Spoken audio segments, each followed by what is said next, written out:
Glad to have you on the podcast. Welcome to the Global Medical Device Podcast. My name is Etienne Nichols. I'm the host of today's podcast. Today with us is Karandeep Singh Badwal, quality and regulatory professional who shares his expertise on LinkedIn, has a YouTube channel called QRA Medical, and is the host of the MedTech podcast. I'm sure I missed something, but how are you doing today? I'm very good. Thank you very much for bringing me on.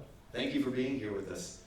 One thing that I'm curious about, because we've interacted on LinkedIn, this is the first time we've met in person, so it's been really a great pleasure of mine getting to know you today. But one thing I'm curious about is your journey into the regulatory consulting space. And can you tell us a little bit about that? It was a very interesting story. I mean, no one gets out of bed in the morning and I want to be a regulatory consultant at the age of 5. It's not something that people do. And most people that work in quality regulatory, generally you fall into it. So maybe you was an engineer, you worked at a manufacturing firm, and then for whatever reason you pick up quality and regulatory. But my journey was an interesting one. So I actually studied pharmaceutical science at university, pharmaceutical and cosmetic science. And then I did a master's in pharmaceutical quality by design. But it was between my sort of second and third year in my bachelor's degree, I started to learn what regulatory affairs were. We have the MHRA in the UK, so basically, that's the authorities. And we were doing like simulated things, there's been a recall or you're trying to bring a drug to the market, how exactly do you do this? And I learned what quality and regulatory is. And you say, you know what, this sounds like a bit of me, this sounds interesting, you get to talk to people, it's quite challenging, although let's give it a go. So when I finished my bachelor's degree, I didn't really know what I wanted to do. I know I wanted to go into quality and regulatory, so then I decided to do a master's in pharmaceutical quality by design, which kind of links onto that. It just so happened my first job at a university was actually at an OEM called Owen Mumford, which is a medical devices manufacturer. So I heard about medical devices. I didn't know much about them. But then I knew it was a regulatory industry and that was a quality role. And I just kind of stuck with it and then kept it going. Then around 2018, I did something which I really don't recommend people do. I started my consulting firm whilst having a full-time job. So I would work throughout the day and then work up until midnight part-time consulting. 2020, the work picked up so much that I had no social life left and decided now's the time for me to leave my full-time job and go into it. But also 2018 was a time where I sort of became a bit public about quality and regulatory. I was going on other people's platforms, like for example, Green Light, etc. And then 2020, I started creating my own content. That's basically how it happened. And then 2021 is when I launched my podcast, and that's it really. So the story is, it looks like it was very logical, but I fell into it. Short answer. No, that makes total sense. And when you talk about starting that firm while working, I guess there's probably a lot of us out there who are wasting huge chunks of the night sleeping. So I respect your efforts there. When it comes to navigating regulations, I see a lot of the things that you are producing, the content you're producing about navigating those regulations. And we could talk, there's lots of different ways to keep up with the industry. How is it that you keep up with the changing regulations so that you can pass on that knowledge? So there are platforms out there like Green Light Guru. What you do is amazing. The content, just from a content point of view, if you want to learn about quality and regulatory or just med devices in general, you guys have a lot of resources, that's one. But generally what I say, the easiest way is just go out and follow the experts online. There's somebody who's an expert in cardiology, there's somebody who's an expert in neuromodulation. Go and follow these experts, and they're quite public on LinkedIn, and that's a way to keep up with it as well. There are also intelligence platforms out there. I haven't really experienced them, so I can't name which ones to go for. But there's a lot of intelligence platforms. But generally, I say LinkedIn is the easiest way to keep up. If there's a big change, let's say, for example, FDA create a new regulation, you're not going to miss it. Yeah. Everyone's going to know. You can't miss the MDR. It's like the most spoken about topic that there is. So yeah, if there's things like that. Generally, so for example, like BSI, if you want to know about standards, they have you can set up alerts when a new standard comes out. But then that's my view, is just follow the experts in whatever line of work or what type of devices that you're in. And that's the easy way to keep up with it as well. And the benefits of following these experts, of course, too, is that they share knowledge with you that maybe it's not in a standard or not in a regulation. They sort of teach you in a way how to go about it, because if you read the standards, like ISO 13485, it says you must do X, Y, Z, but it doesn't tell you how to do it, who should do it. Those are the information that you're looking for. And how do you get that information is by following the experts in that particular field. Yeah, that's a great point. And when you're talking about that, knowing how to do it is really important, obviously. Knowing the regulations is important, but the other side of it is, if you know them well enough, that's when you can start to recognize why they are in place and when maybe they don't apply to you.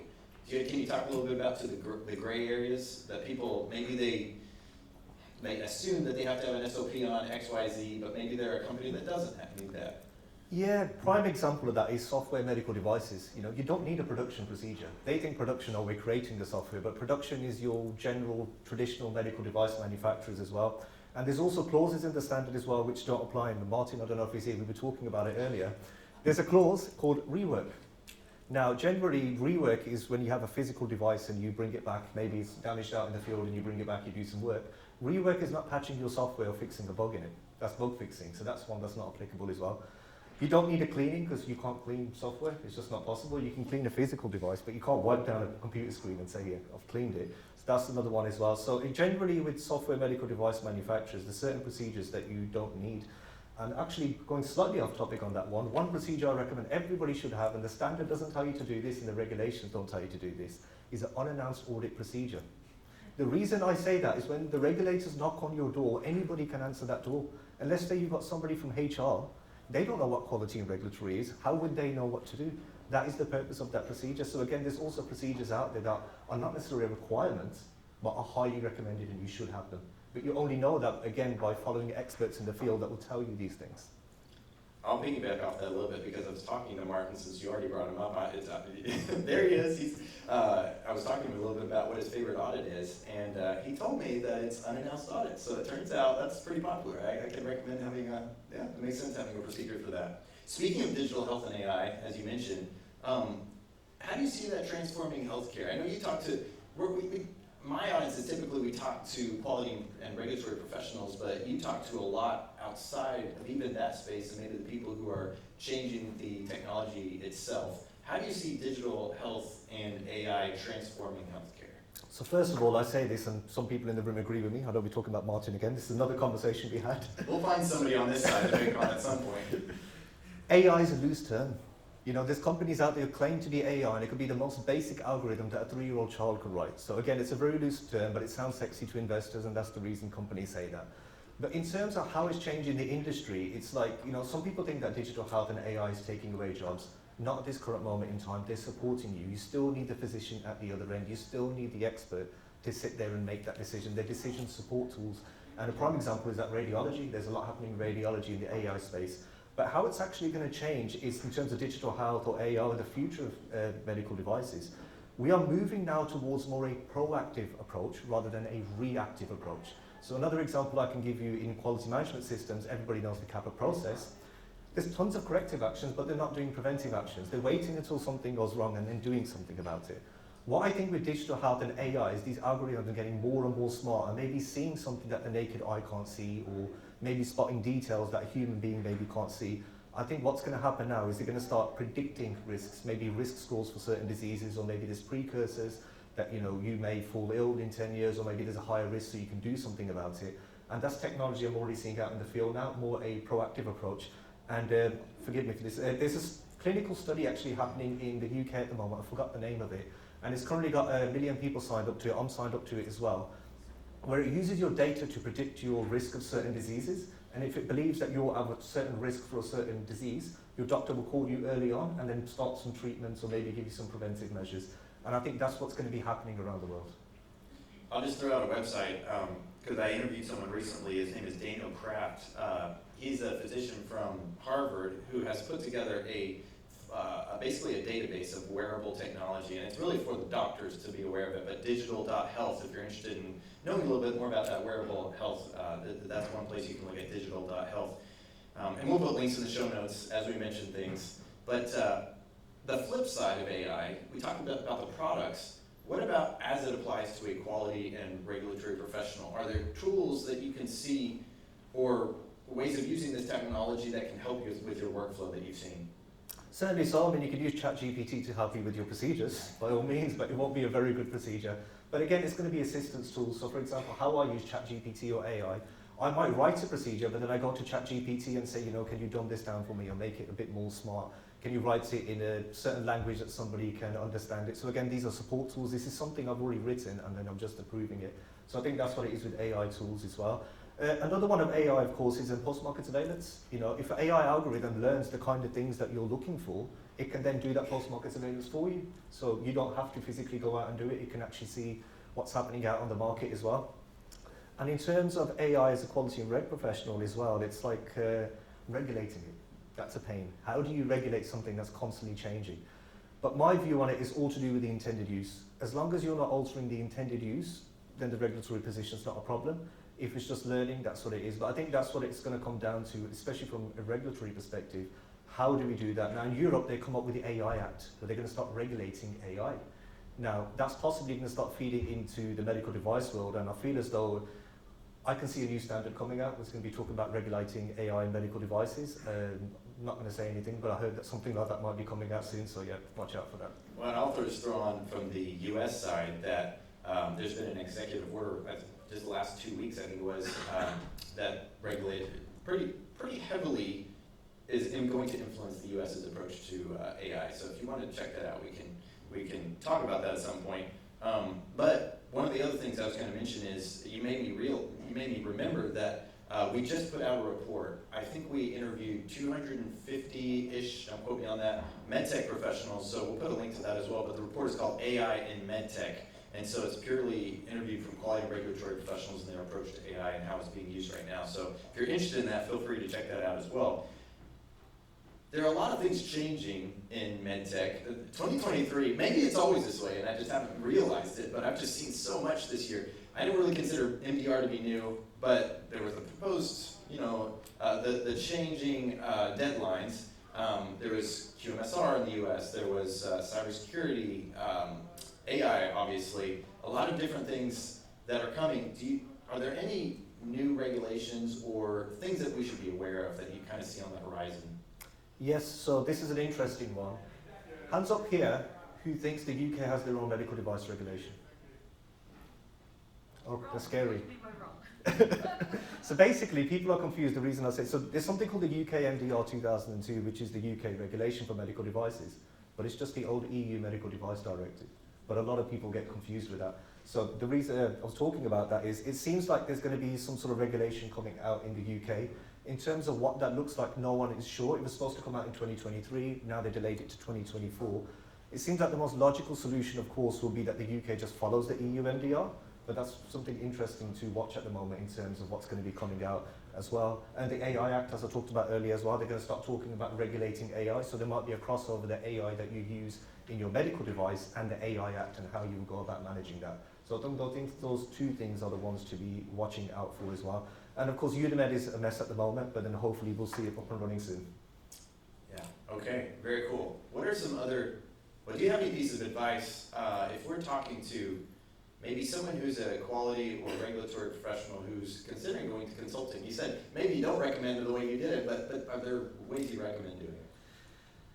Yes, so understand that if you are going down the consulting route, you are the HR person, you are the accounts person, you are doing everything yourself. Yes, by all means, you can hire people to do it for you, but in the early stages, you are doing everything yourself. You have to find clients and things. So the first thing that I would do is just learn about business in general, just the business aspect of things. How do you gather clients? How do you write contracts? Learn that stuff early on, and then decide, is this for you? Another way around it is you can work for a consulting firm. That's the easy way around it. So you still got the full-time employment, but then you get to see the logistics of how it actually works. That's my recommendation, is kind of try to see what consulting will be like and then make the decision. The last thing you want to do is leave your good job, jump ship, and then 2 months later say, nah, it's not for me, and then try to get your old job back, which is a bit of a challenge. But again, consulting is not for everybody, so kind of go out, experience the business side of it a little bit, and then make that decision for you as well. Again, the benefits of consulting, of course, you can pick and choose your clients.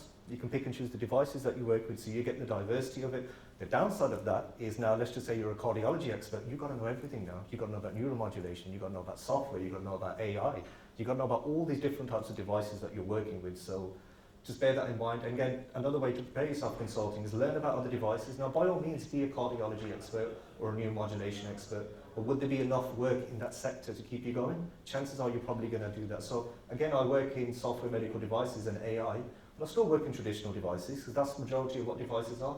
Majority of devices are your boring everyday sort of pacemakers, defibrillators, stuff that's been around for decades.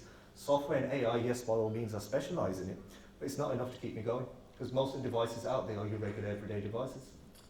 Okay, so I'm going to ask the same question, and guys, I planned all these questions out, and at some point I'm going to ask one of the ones that's on here, but you got me curious about something else. So there's two other people I want to ask about. So what if you have a quality and regulatory professional who, instead of wanting to go the consultant route, what if they want to go and become a medtech entrepreneur and bring a device to market? Give advice to that person.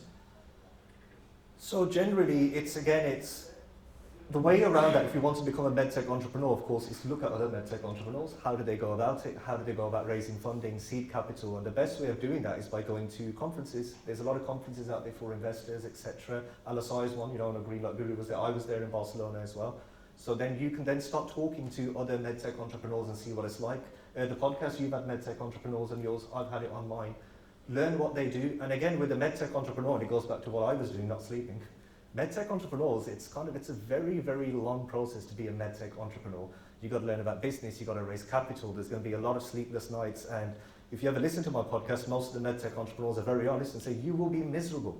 For most of your time, you will be miserable. But why is he basically working to get that product out there? But he goes, the outcome of once that product's out on the market and actually saving lives or helping people, it's worth it.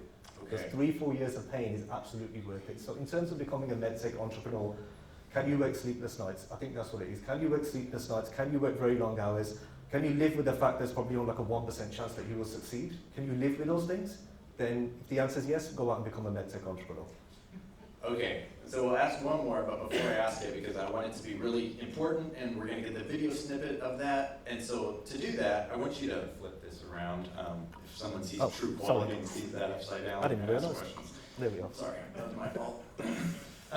What about the entrepreneur who is new to medtech? Because I'm sure you run into them. They want to bring a device to market. They're starting a startup. What advice do you have for that person?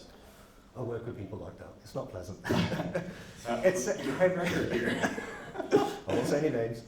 But it's a heavily regulated industry. Like if you've come from something, I don't know, consumer electronics into medical devices, you have to live with the fact that it's going to take you years of development, maybe years of clinical trials. And the best analogy I can give, so if somebody's come from something like finance, they can quite easily come into medical devices, because I don't know if people know about finance, but generally it's a heavily regulated industry. There's a lot of rules and things that you have to do. So if they want to get into medtech, and this is another one as well, if you're simply in it for the money, don't come into medtech. There's other industries out there for you. If you're simply in it for the money, don't bother. There's other things you can do to make more money out of it. But if you generally want to make an impact on the world, that's the thing with medtech, it's all about saving lives or improving lives or helping people live with certain conditions. Go into it because you want to make an impact in the world, not because you want to be profitable. And just having talked to many VC investors, angel investors, they would rather invest in someone who really wants to impact the world as well, who believes in their product versus just trying to make money, so that makes sense. What about, okay, so if we shift gears, just completely shift gears, we talked a little bit about the podcast and your community building. I wonder if could you speak to that and maybe talk about how that's impacted you and some of the, tell us a little bit about your podcast, but also how you recommend other people building a community and a little bit of a network. Yeah, so I started doing content in 2018, but it was on other people's platforms. And then 2020, I was advised to start making my own form of content. Reason being is there's a lot of technical stuff out there where people make hour-long videos on how to do X, Y, Z. I thought, why not simplify this? Why not make a video that I can show to my mother, and then she learns what a quality management system is? And I actually did do that, and now she knows what a quality management system is. So effectively, that was the short snippets that I was making. So I was teaching people. There's a lot of people out there who don't want to know the ins and outs. So, okay, what is a QMS? What is 13485? What is this MDR stuff? They just want to know the basics. So in terms of community building, the side effect of that, I go say, Karandeep clearly knows what he's talking about. I would like to speak to him. And other experts in the field started collaborating with me. I wanted to speak to me. I get invited, like what we're doing right now. And that's what it is. And what it is to build a community or build a network out there, you need to be a contributor. Don't be a consumer. You can consume content, but you need to contribute. And again, there's a lot of ways that you can do that. So Etienne may make a post on LinkedIn tomorrow, and if you found it interesting, comment on it, ask him questions. Then Etienne gets to know you, and then your community builds. And the next time you're at a conference, you could be sitting at this chair just from that conversation. So that's what it is. Be a contributor. Give something to people. And I say everyone in this room has knowledge. There might be somebody in the room who's a cardiology expert, and there's one specific part about cardiology that they know really, really well. They can make content on it. If you don't have your own content, that's fine. Contribute to other people. Like or comment on other people's posts. There's a lot of things that you can do. And again, there might be somebody who's just got into quality and regulatory and they're a student. Make videos about how to be a student in quality and regulatory affairs. There's a lot of things that people can do. So I say everyone here, if you really want to grow your network, learn more about the industry, start contributing. That is the best way to do it. And I'll just add two things onto that, if I can remember both of them. But one of them is, as a regulatory affairs professional or quality professional, working at both Fortune 500 companies, startups, In my experience, you guys are the educators of the company. You really need to exercise that muscle, and I'm probably not telling you anything you don't already know, but you're the trainer. And the people, in my experience, I've talked to quality people, and I had a mentor tell me early on, they can be the police or they can be the partner, and a big part of that is up to you, and that's true, but it's a two-way street. So if you're an educator, the product development, the manufacturing engineers, they'll want to go hear what you have to say and learn it. And so I'll add on to that the second piece. I can't believe I actually remember my second point. Writing is thinking, if you ask me. If you really think you have an opinion on something and you start writing about it, you may change your mind, because that's you seeing your writing there. So I actually think the act of writing is really, really helpful. So LinkedIn is kind of a forcing function for me when it comes to that. What are your thoughts? Yeah, definitely so, because you get to see the opinions of other people. You know, if you have something that you believe in, that's fine, but then when you put it out, they say, hey, I was wrong. Oh, I didn't think of it this way. Or maybe I misunderstood something, but had you not made that, you would have been none the wiser. Yeah, absolutely. That's a great point. All right. What about the future of MedTech? What do you think is, what should we be thinking about? What advice do you have? So I think the future of MedTech, there's going to be a lot more at-home diagnostics. Again, moving to the proactive approach, where, for example, you have to book a GP appointment. If anyone here is in the UK, they know that's near impossible to get a GP appointment these days. It's quite difficult. But it seems that there's going to be a lot of at-home diagnostic, because most of the time you visit the doctor, you probably didn't even need to go to the doctor. It could be the most basic of things. And the example is something like the COVID test. I'm going to see a future right now where maybe there's going to be at-home testing. Okay, you have influenza, you have corona, you have XYZ disease. And it's probably going to get more advanced than that, whereas, for example, you provide a sample and it says, you are particularly at risk for this type of cancer, this is the way around it. So that's what I'm going to see more and more of. That's probably going to be connected to AI or something on your phone, or for example, you could be wearing a fitness watch and it's going to give you predictive analysis. I think that's what's going to happen. And we're already seeing it now with fitness watches, and the Apple Watch was a bit of a game changer, because the software in it is actually a medical device, because it can detect atrial fibrillation. So people who are wearing an Apple Watch actually have a medical device function on there. And I can see how that's going to change the things like lung, how you breathe, etc. And yeah, that's what's going to be future is. There's going to be, people are going to be self-diagnosing, but in an accurate way, rather than just Googling it. Yeah, the Apple Watch being a game changer de novo, I guess that's, by definition, they are a game changer. The convergence of three things, wearable technology and AI and the ability to handle large data, but then the third thing is the user demanding the ability to own their destiny when it comes to their health, I think is really going to change the future of MedTech, as you mentioned already. That being said, as quality and regulatory professionals, with that knowledge, how can we use that knowledge to be ready for the future? Do you have any thoughts? Yeah, so regulatory is not a burden. It exists because the whole purpose of medical devices is improving and saving people's lives. We don't want to make products out there that harm or cause injuries to people, because, you know, what's the point? So basically, my view here is, for the medical devices, it's kind of work within the regulation. The regulation is not killing innovation, it's just doing it in a controlled manner. So work within the regulations and do it properly in the first place, because if you try to cut corners with regulation, it will just come back to bite you, and the worst thing that can happen is you kill somebody. And nobody wants that to happen. Yeah. One thing that I think about when I think about those regulations is well, I guess I'll just be restating what you said. Why are they in place? Can you talk a little bit about that, though? Understanding really why they're there, especially, we kind of alluded to this at the beginning. When you understand the why, you can start to understand the gray space in regulations, and how, well, if this isn't applicable to me and I can defend that, you can not do certain things. Can you talk a little bit about how to understand some of that gray area? Definitely. So the best way to put it is, like, if you go out and do something without a plan, you're probably not going to do it very well. And that's what regulatory does. It gets you a planned structure of how to do something, and it's a step-by-step process. So again, how it actually works is with regulatory, and the reason it exists, number one, of course, is we want to have traceability. If something goes wrong with a product and you follow the regulations, there's going to be full traceability, there's going to be risk management, there's going to be all these different things that happen, and that's the reason regulations exist as well. And then, of course, it's to ensure that people are doing the right thing. That's the reason regulations exist, is to make sure that everyone is doing the right thing in a controlled manner. And of course, number three, it's telling you not necessarily how to do it, but it's giving you a way to do it. So for example, if no regulation existed, how would you develop that medical device? How exactly would you do design controls? How would you do risk management? By having regulations, it's not necessarily a set of instructions, but it's a planned manner of how to actually go about doing something, rather than just creating something on a whim and then hoping it works. Yeah. that word you said, the standards that are in place for a reason. You know, sometimes I think we use that word so much that we forgot the classical definition of the word standard, and it's just the baseline expectation. And that is the minimum bar. So it shouldn't be a burden, it should just be, that is just kind of the way it is. And the reason I bring that up is, a lot of times when you talk to companies about design controls who are not used to it, that's just good engineering. Most engineers go through the design control process to a certain extent. Maybe they don't document it, but they have a reason that user needs. They have a why behind why they're designing this, a problem they're trying to solve. They start going through those design inputs. There are going to be design outputs. They probably do a certain amount of verification. It's kind of maybe not as documented, but you're right. We're impacting people, so it matters that we have full traceability. But the other thing you mentioned was risk management. And so there's a phrase I've been kind of throwing around, and I've not heard anybody else use this, but benefit management. Because I've been thinking a little bit more about risks, and there is no risk that is unacceptable if the benefit exceeds that risk. Can you speak to that a little bit, or if you disagree or agree? Risk will always exist. There's risks that you are aware of, and then there's risks that come after post-market surveillance. When you put your product out on the market, say, oh, I didn't realize it could fail in this manner, or something that can happen. Again, if the benefits outweigh, so for example, it kind of is, so if there's a device that may kill 1 in a million people, but it saves 100,000, at that point you would consider that risk to be acceptable. So yeah, to a certain extent, to your question, I say yeah, if the benefits heavily outweigh a risk, but of course you want to minimize risks. Risks are always going to exist.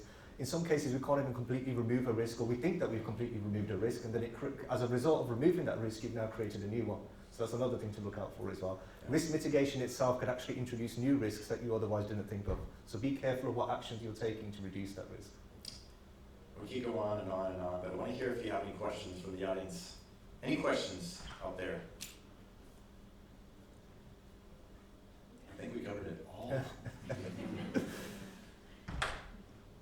Sometimes we need that auditor's moment of silence, which I'm really bad at, but we'll do the FDA inspector silence. Let's see if it gets anything. Should we do unannounced audit? Yeah. June, what question do you have?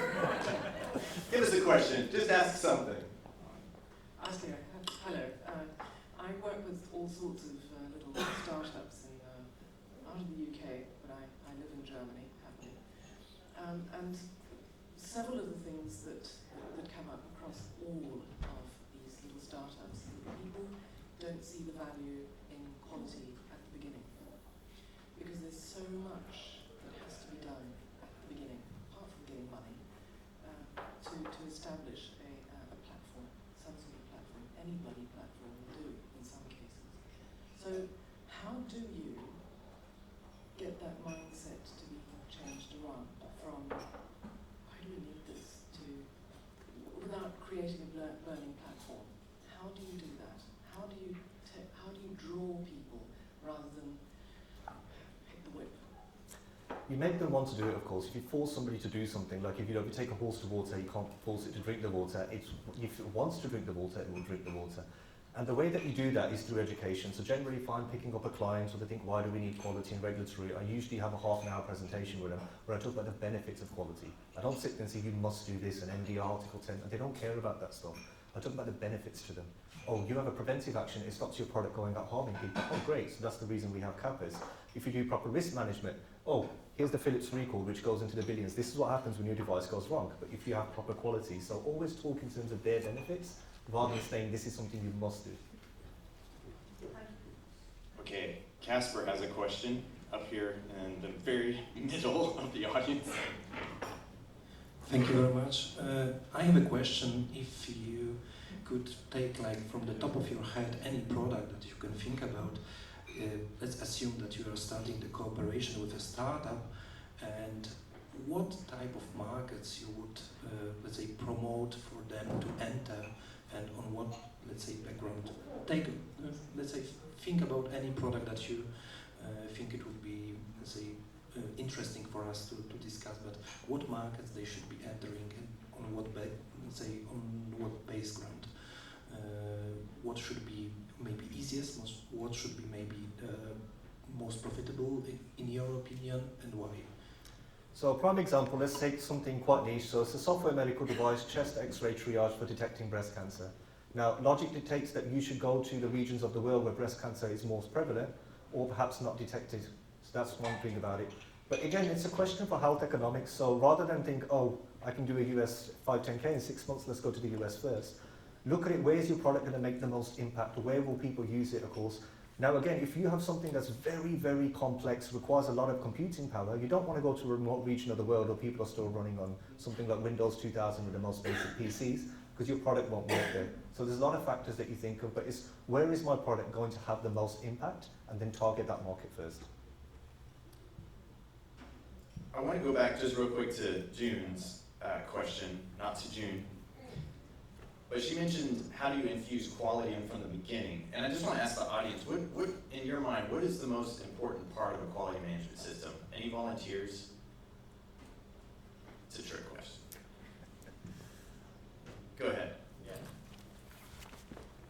I think personally, what I've seen over my experience is that a QMS should be tailored towards the people that are actually using it, rather than being written from a legal or regulatory perspective, which is often the case, and it doesn't help anything. I'll give you an example. When I onboarded the company, I was notified that there would be a list of SOPs that I would have to go through in order to work with that company. And when I opened that, there were like 38 SOPs waiting for me, and the first one contained 78 pages. The end result is that I'm not reading them, I'm just accepting them, and we did not create quality.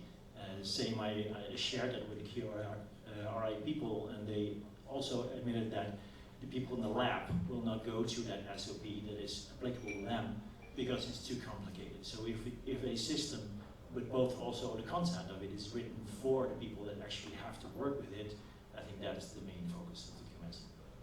I think it's tradition for medical device companies to break the spirit of a new hire by making them read 40 SOPs on the first day. That's been my experience. I've seen that a couple times. What do you? Yeah, it's the most basic form of training is a read and understand, which just means you quickly flick through the pages, and then maybe you have 3 questions at the end of which you've looked for the procedure. You've not read it, you just look for the answers and you tick it off. Again, the best form of training, of course, is shadowing somebody or actually doing it. But I completely agree with you. My rule is this, especially in traditional production manufacturing, is get the operator to write the procedure first, and then you do your quality and reg bits later. That's the best way around it. You had a question. Yes, definitely. And since you have a lot of experience probably with AI and machine learning, I recently was at a conference where someone presented a tool that they developed. It is a web-based tool, AI machine learning, and it would help physicians to come up with a diagnosis for a specific disease. I was wondering, because in my personal experience, coming from a more traditional machine medical device development environment, how would that fly in a regulatory perspective? Because that is learning itself, and it's aiding a physician to come up with a diagnosis, which would make it a software medical device. But it's not yet, and he wants to have that on the fly. How do you get to that status where it's actually usable? So effectively, you've got to start with the intended use statement. What is your product doing and how exactly does it work? And what is the AI doing? There's nothing wrong with the AI learning, but if it's constantly fiddling with the software algorithm and introducing new risks, that's unacceptable. That will be a substantial change. Now, the way to do that is I take the iterative approach, where you have version 1 of the product. The AI sits there, learns, becomes more smarter, and then you have a substantial change, and then you have a V2. But then there's also the regulatory part of that as well, but that would need to be regulated. But that's the way around it at the moment. Unfortunately, with the AI, you can't do things on the fly. The AI can learn, by all means, but you have to take the iterative approach. That's just the way around it. What's your favorite? What's the part of the QMS that you consider to be the most important? I'm still stewing on June's question. Sorry.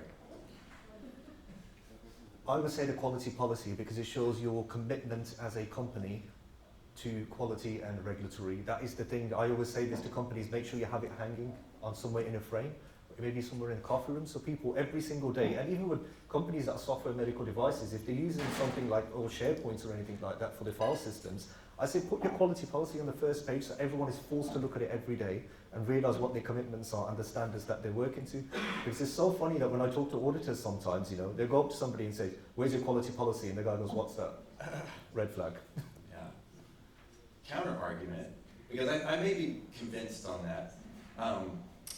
I've recently been convinced that management responsibility might be the most important part of the QMS. And this is all theoretical, it's all important, and we can make that argument as well. But and my thought on that is management responsibility. If management at every town hall meeting, all they talk about is Q1 results, Q2 results, Q3 results, and incentives for we're going to hit these numbers, and they never mention quality, what starts to be incentivized? I used to think, well, from the ground up, you got to have grassroots movement of quality, but eventually that gets broken down. We care about what top management thinks, and so management responsibility has recently, which trickles to the quality policy. I don't know, do you have any thoughts on that? I agree with you because the quality policy clearly says top management shall. Okay. It's the responsibility of top management to allocate the resources so people in the company can do their quality and regulatory. So yeah, I agree with you on the management responsibility because you'd have like a CEO or a CTO thinks, oh, that's his problem, quality and reg, that's their department. Not realizing that it's on them to give them the resources for them to do their job. Sorry guys, I thought maybe we'd get some kind of controversy or disagreement, but It's not a question, but it was just an answer to your question. And I personally believe that risk management is the most important part of the quality management system. Start with that, have people become really aware of risk through everything they do, and integrate that in every quality management process procedure we write. Then I think we're getting somewhere. thank you so much. Any last piece of advice, words for the listeners out there who may be listening, driving in their car, people who aren't here? Quality and regulatory can be interesting. Put that on a billboard. Thank you so much. Thank you very much.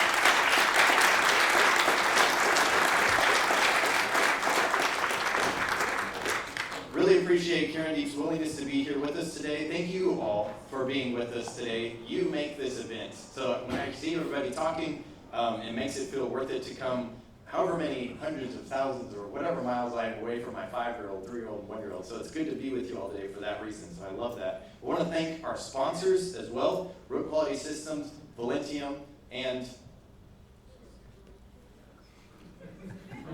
QServe. It's not in my script, so I don't remember this. And I also want to thank actually our Green Light Guru people, the people who actually are the brains behind these events. Kennedy Ganari, she's been all over the United States, all over the world, putting on events, and Elisa. Let's give them a round of applause.